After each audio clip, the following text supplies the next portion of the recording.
YS Jaganmohan Reddy 2019 ఎన్నికలకు ముందు పాదయాత్ర చేసి అధికారంలోకి వచ్చారు అనేటువంటిది అందరికి తెలిసిన విషయమే. ఈ పాదయాత్రలతో ఎవరెవరు అధికారంలోకి వచ్చారు ఏంటి అనేటువంటి విషయాలను మీరు సుదీర్ఘంగా వివరించారు. అయితే జగన్మోహన్ రెడ్డి నిన్న పాదయాత్రకు సంబంధించినటువంటి ప్రకటన చేయటం అనేటువంటిది అది ఆంధ్రప్రదేశ్ రాజకీయాల్లో అది పెద్ద సంచలనమైనటువంటి విషయం అయితే కానే కాదు. ఎందుకు అనంటే ఆంధ్రప్రదేశ్ లో ఎన్నికలు ఇంకా 4 ఏళ్లు ఉన్నాయి. 2029లో జరుగుతాయి. అదేవిధంగా మీరు అన్నట్లుగా జమిలీ ఎన్నికలో ఇంకొక మధ్యంతర ఎన్నికలో ఇలాంటి దానికి ఆంధ్రప్రదేశ్ లో దేశవ్యాప్తంగా కానీ జమిలీ ఎన్నికలకు అవకాశం లేదు అనేటువంటిది నేను భావిస్తున్నాను. ఎందుకు అనంటే ఆ జనగణనకు సంబంధించినటువంటి అంశము కేంద్ర ప్రభుత్వ ప్రకటన చేసింది. ఎలాగో జనగణన జరిగిద్ది, అదేవిధంగా దాంట్లో కులగణన కూడా జరిగేదానికి అవకాశం ఉంటుంది. అదేవిధంగా 2026లో నియోజకవర్గాల పునర్విభజనకు సంబంధించి దేశవ్యాప్తంగా పార్లమెంటు నియోజకవర్గాల పునర్విభజన జరగబోతుంది 2026 తర్వాత. ఈ జనగణన తర్వాత నియోజకవర్గాల పునర్విభజన జరిగింది. ఆంధ్రప్రదేశ్ తెలంగాణలో అసెంబ్లీకి సంబంధించినటువంటి నియోజకవర్గాల పునర్విభజన కూడా జరిగింది. ఇవి ఇక్కడ నియోజకవర్గాలు పెంపుదల అనేటువంటిది ఆంధ్రప్రదేశ్ తెలంగాణలో ఉంటాయి. అలాగే జమ్మూ కాశ్మీర్లో కూడా ఉండేదానికి అవకాశం. ఈ ఈ నేపథ్యంలో జమిలీ ఎన్నికలైతే దేశవ్యాప్తంగా మధ్యలో 2029 లోపల వచ్చేదానికి అవకాశం లేదు. ఇది కేవలము ఆంధ్రప్రదేశ్ లో ఉన్నటువంటి వైఎస్ఆర్ కాంగ్రెస్ పార్టీ ఇలాగా మధ్యలో ఎన్నికలు వస్తాయి, జమిలీ ఎన్నికలు వస్తాయి, ఎప్పుడైనా ఎన్నికలు రావచ్చు, ఎన్నికలు వస్తే మనం గెలుస్తాము అనేటువంటి ఇలాంటి మాటలు కేవలము వాళ్ళ కార్యకర్తల్లో ఉత్తేజాన్ని నింపడానికి మాత్రమే పనిచేస్తాయి తప్ప ఇంకొకటి లేదు. రెండో అంశం ఏంటంటే 2029లో ఎన్నికలు ఉంటే మరి ఇప్పుడు జగన్మోహన్ రెడ్డి ఒకవేళ పాదయాత్ర ఇప్పుడు చేసినా కూడా ఎన్ని రోజులు పాదయాత్ర చేస్తారు? 4 ఏళ్ళు అయితే పాదయాత్ర చేయలేరు కదా. ఓ 3 నెలలు చేయగలరు, 4 నెలలు చేయగలరు. అంతేగాని 4 సంవత్సరాలు అయితే పాదయాత్ర చేయలేరుగా. ప్లస్ ఇప్పుడు పాదయాత్ర చేసినా కూడా ఈ ప్రభావం ఎన్నికల సమయం వరకు ఉండేదానికి అవకాశం లేదు.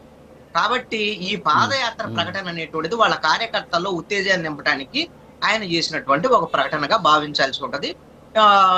అయితే ప్రజల్లో ఉంటాను అనేటువంటి విషయము ప్రకటించడం అనేటువంటిది మంచి పని.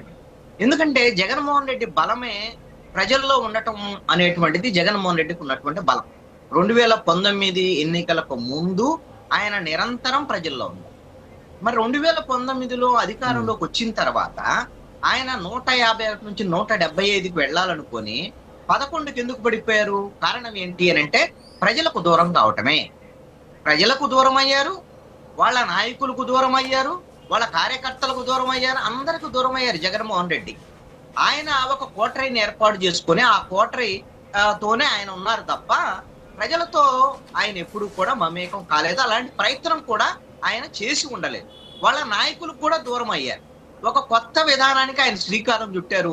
ఆయన నేను బటన్ నొక్కితే జనానికి డబ్బులు వెళ్తాయి, జనం కూడా బటన్ నొక్కి తనకు ఓటేస్తారు, మధ్యలో నాయకులే అవసరం లేదు అనేటువంటి ఒక చెడు ఆలోచనలకి జగన్మోహన్ రెడ్డి వెళ్ళాడు. అందుకనే 11 సీట్లు పడిపోయాడు. ఇప్పుడు ఆ విషయాన్ని అర్థం చేసుకున్నాడు.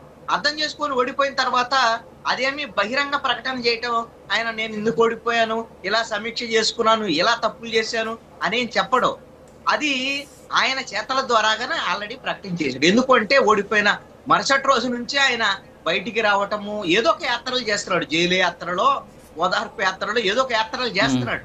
ఆ యాత్రల ద్వారాగా ప్రజల్లో ఉండటానికి ట్రై చేస్తున్నాడు. అయితే జగన్మోహన్ రెడ్డి చేయాల్సింది ఏంటి అంటే పాదయాత్ర కన్నా కూడా ఈ సంవత్సర కాలంలో జగన్మోహన్ రెడ్డి చేసినటువంటి యాత్రలన్నీ కూడా కేవలము వాళ్ళ పార్టీకి సంబంధించినటువంటి కార్యకర్తలు, వాళ్ళ నాయకుల్ని ఓదార్చడానికి పనికొచ్చింది తప్ప ప్రజలకు సంబంధించినటువంటి సమస్యల విషయంలో జగన్మోహన్ రెడ్డి ఎక్కడా కూడా ప్రెస్ మీట్లలో తప్ప ఆయన చేసినటువంటి ఉద్యమాలు లేవు. 1-2 అంశాలు తప్ప, పొగాకు అదే విధంగా మిర్చి రైతులకు సంబంధించినటువంటి అంశాల ఈ 2 కార్యక్రమాలు తప్ప ఆయన ఏ ఒక్క ప్రజా సమస్యను కూడా తీసుకొని ఉద్యమం చేసినటువంటి పరిస్థితి లేదు. ఆయన జైలు యాత్రలు ఎవరి కోసం చేస్తున్నాడు? వైసీపీ ప్రభుత్వంలో తప్పులు చేసినటువంటి వాళ్ళు, కుంభకోణాలు చేసినటువంటి వాళ్ళు, ఆ విధంగా జైలుకి వెళ్ళినటువంటి వాళ్ళు వాళ్ళని వెళ్ళి పరామర్శిస్తున్నారు. వాళ్ళే స్వతంత్ర సమరయోధుల? తప్పులు చేసినటువంటి వాళ్ళు, అవినీతికి పాల్పడ్డటువంటి వాళ్ళు, వాళ్ళ గురించి నువ్వు ఎన్ని గొప్పలు చెప్పినా ఏంటి ప్రయోజనం? ఇది దానివల్ల వచ్చే ప్రయోజనం లేదు. ప్రజల్లో ఉంటాను అని చెప్పేటువంటి జగన్మోహన్ రెడ్డి పాదయాత్ర కన్నా ముందు చేయాల్సినటువంటి పని ఖచ్చితంగా అసెంబ్లీకి రావాల్సినటువంటి బాధ్యత కూడా ఖచ్చితంగా జగన్మోహన్ రెడ్డి మీద ఉంటుంది. ఇంకా ఇప్పుడు సంవత్సర కాలంలో అసెంబ్లీకి రాలేదు, మధ్యలో చుట్టం చూపుగా అప్పుడప్పుడు 1.5 గంటలు వచ్చి వెళ్ళటం తప్ప. ఇది ఇంకా 4 ఏళ్లు నేను ఇలానే గడిపేస్తానంటే జగన్మోహన్ రెడ్డిని అసెంబ్లీకి పంపించరు అసలుకి. అది అవసరం లేదు జగన్మోహన్ రెడ్డికి, నువ్వు అసెంబ్లీకి అక్కర్లేదు అని నిర్ణయం తీసుకునేటువంటి ప్రమాదం కూడా ఉంటది ప్రజల వైపు నుంచి. కాబట్టి ముందు తీసుకోవాల్సినటువంటి నిర్ణయము అసెంబ్లీ విషయంలో అసెంబ్లీకి వెళ్ళాలి. అదే విధంగా ప్రజా సమస్యలు ప్రజల తరఫున వెళ్ళి మాట్లాడాల్సినటువంటి బాధ్యత ప్రజాక్షేత్రంలోకి కూడా వెళ్ళాలి. ప్రజాక్షేత్రంలోకి వెళ్తానని ప్రకటించినటువంటి జగన్మోహన్ రెడ్డి ఆ కార్యక్రమాలను ఏటిని కూడా ముందుకు తీసుకెళ్లలేదు. ఆయన ఆల్రెడీ ఒక షెడ్యూల్ ప్రకటించాడు. నేను పార్లమెంటు నియోజకవర్గాల పరిధిలోకి వస్తాను, వారంలో 3 రోజులు ఉంటాను, అక్కడే నిద్రపోతాను, మీ అందరితో కలిసి ఉంటాను, ప్రజా సమస్యలు నేను తీసుకుంటాను అని చెప్పారు, ప్రకటించారు. దానికి షెడ్యూల్ కూడా ఇచ్చారు. మరి ఎందుకు వాయిదా వేశారు అంటే ఆయనకి ఈ అంశాల మీద ప్రజల్లోకి ఇప్పుడే వెళ్ళటం మీద వచ్చే ప్రయోజనాలు లేవు అనేటువంటి ఆలోచనలో ఉన్నాడు. అందుకని ఈ కేవలము పాదయాత్రకు సంబంధించినటువంటి ప్రకటనలో వాళ్ళ కార్యకర్తల ఉత్తేజాన్ని నింపడానికి తప్ప ఎందుకు పని చేయవు. కాబట్టి ప్రజల్లో ఇంకొక కీలకమైనటువంటి అంశం ఏంటంటే, 1 సంవత్సరమైనటువంటి ఈ ప్రభుత్వ కాలంలో అంటే కూటమి ప్రభుత్వం మీద తీవ్రమైనటువంటి వ్యతిరేకత రావటానికి కనీసంగా పాలన 3 సంవత్సరాలు 2-3 సంవత్సరాలు గడిచిన తర్వాత మాత్రమే ప్రజల్లో వ్యతిరేకత వచ్చేదానికి అవకాశాలు ఉండొచ్చు. ఇప్పటికైతే అలాంటి వ్యతిరేక భావాలు పూర్తి స్థాయిలో లేవు. అసంతృప్తి అయితే అక్కడ ఇక్కడ ఉన్నటువంటి మాట వాస్తవమే. ఆ అసంతృప్తి వైఎస్ఆర్ కాంగ్రెస్ పార్టీకి అనుకూలంగా మారేటువంటి పరిస్థితి కూడా లేదు. వైసీపీ మీద సానుకూలమైనటువంటి పరిస్థితులు కూడా ఆంధ్రప్రదేశ్ లో ఈ రోజున లేవు. ఎందుకంటే మొన్నే కదా 5 ఏళ్ళు వాళ్ళ పరిపాలన చూసి ఆ పరిపాలనని తిరస్కరించారు ఆంధ్రప్రదేశ్ ప్రజలు.